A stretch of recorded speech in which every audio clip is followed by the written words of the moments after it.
These planes were amongst the most produced and used fighters of the Italian Air Force during World War II, participating in all fronts, and held their own against Allied fighters from North Africa to the Eastern Front. So today we will take a look at the Macchi MC.200 Saetta and its successor, the MC.202 Folgore.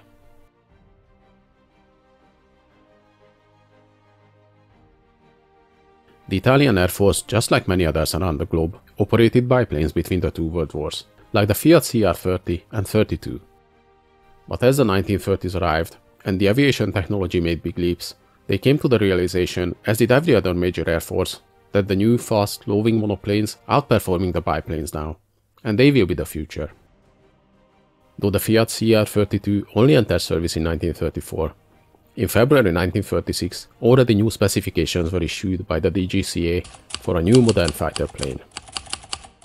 The requirements specified a low-wing monoplane with retractable landing gear featuring two 50 caliber Breda machine guns. First the requirement was only one machine gun, but later it was modified to two, a maximum speed no less than 500 km an hour, and a climb rate of 6,000 meters in 5 minutes. The designs also needed to incorporate the Fiat A74 radial engine. This engine choice was a result of a ministry directive from 1932, which instructed the Italian manufacturers to concentrate their efforts on air-cooled radial engines, as they were deemed to be more reliable than the water-cooled inline engines. But as it turned out later, this decision caused a lot of problems for the Italian Air Force and the aircraft designers as well. There was no shortage of candidates for the new tender, as most of the big aircraft manufacturers in Italy sent in their designs for the new specifications. Macchi presented their MC.200, Fiat their G50, Aeronautica Ambra entered the AUT-18 design, Caproni their Vizzola F5, IMAM sent in their RO51 proposal, and Regia their RA2000. The work started at Macchi on the prototypes, and the first plane was ready for its maiden flight in December 1937. It featured its signature humps on the engine cowlings.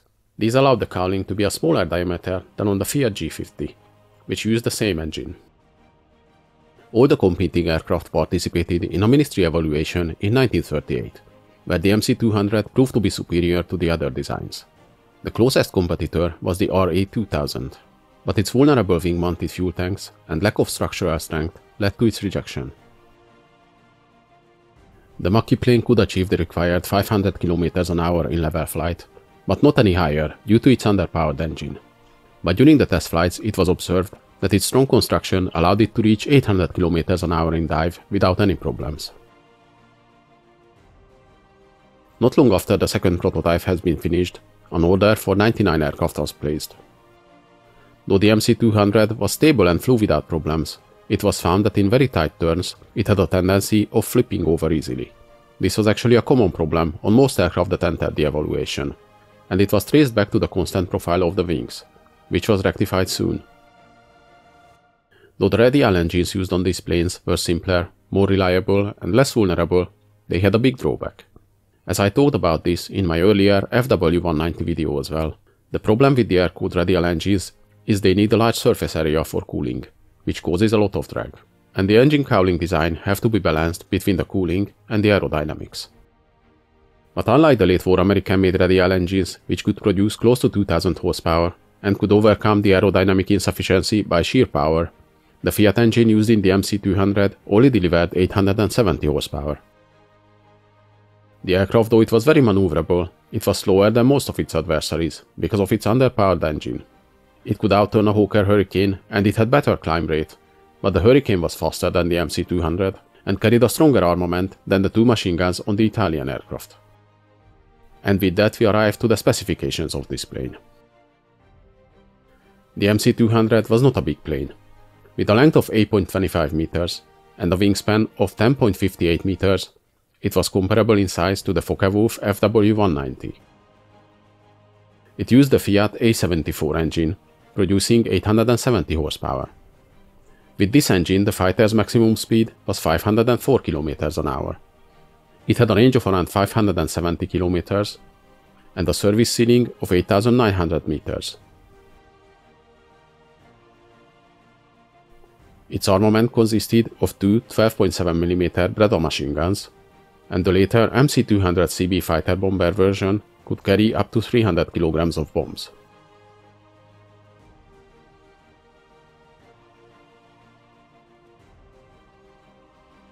The fighter was accepted in service in 1939, after its successful flight tests, though the first unit that received them opted to stay on their Fiat CR-42 biplanes, as the pilots were used to that type, and they didn't have enough time to practice with their new modern monoplanes.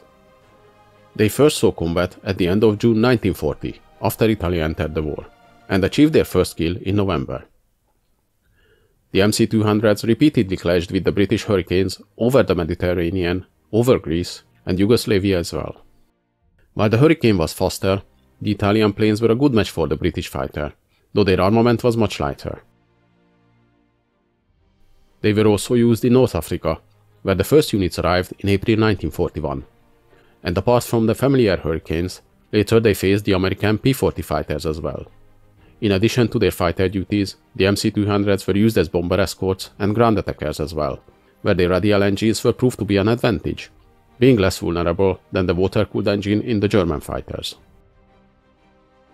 51 of them were also sent to the Eastern Front in August 1941.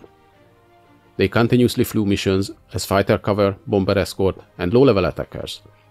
But as the winter arrived, the operations were sometimes impossible, as the fighters had an open cockpit and the Italian flight groups were not equipped for the low temperatures. The MC-200 was a good match against the Soviet fighters of the time, which were also usually slower but more maneuverable planes, like the Polikarpov I-16. But by 1942, with the arrival of the newer and faster Allied fighters, the MC-200 was hopelessly outmatched, with its underpowered engine and weak armament.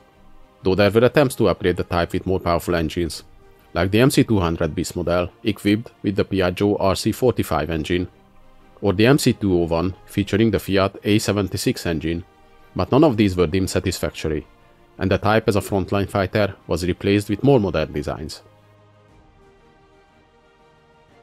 And that brings us to its successor, the Macchi MC.202 Folgore. Though the Macchi MC.200 and other early Italian designs held their own against the Allied fighters during 1940 and 41, the disadvantages of the weak radial engine were known right after the type entered service. Because of the earlier decision to push the radial air-cooled engines for the Italian fighters, they fell behind the more modern German, British, and American types.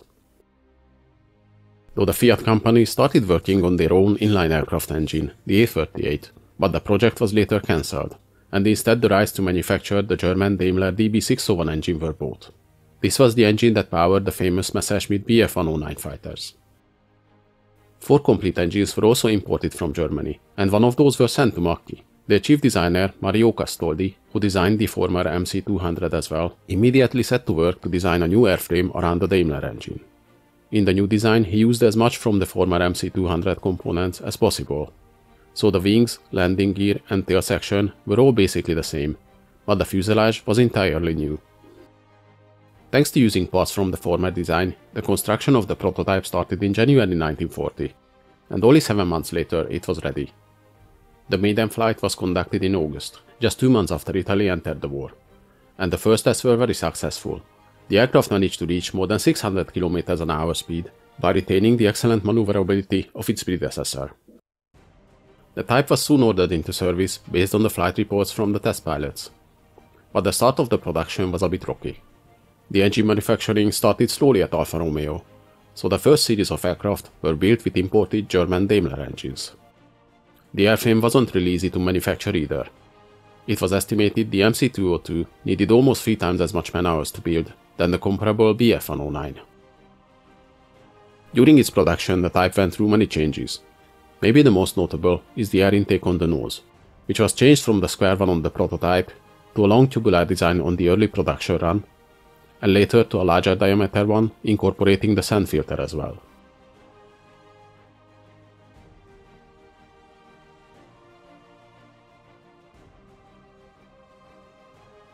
The MC.202 was very similar to its predecessor. It had a length of 8.85 meters and a wingspan of 10.58 meters.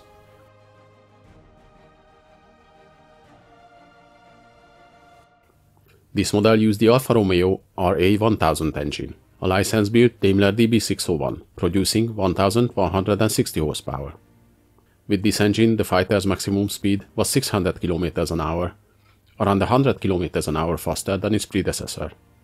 Thanks to the more streamlined fuselage, its range extended to 765 km, and its service ceiling was 11,500 meters.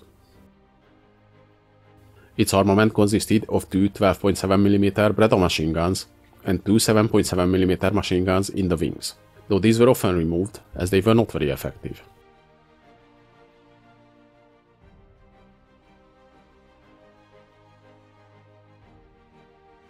Despite the production slowly ramping up, by July 1941 the MC.202 started to arrive to the units, and they first saw action in September during the Siege of Malta.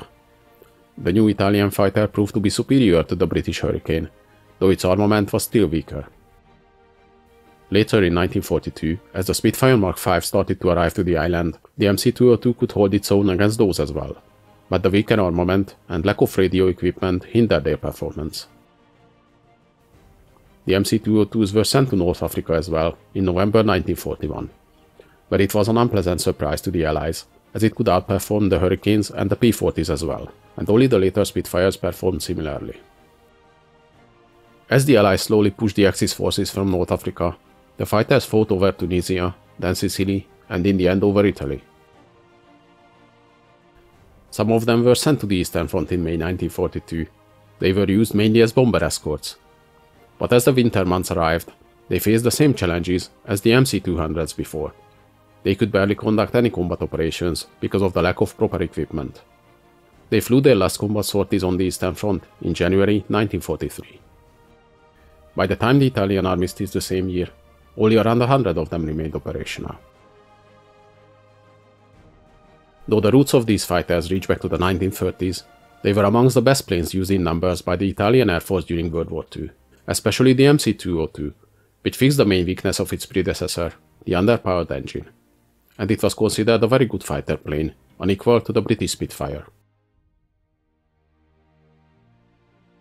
Hope you guys enjoyed this video. Please leave a like, subscribe to my channel, and in the comments let me know if there's any interesting events or vehicles you'd like to see.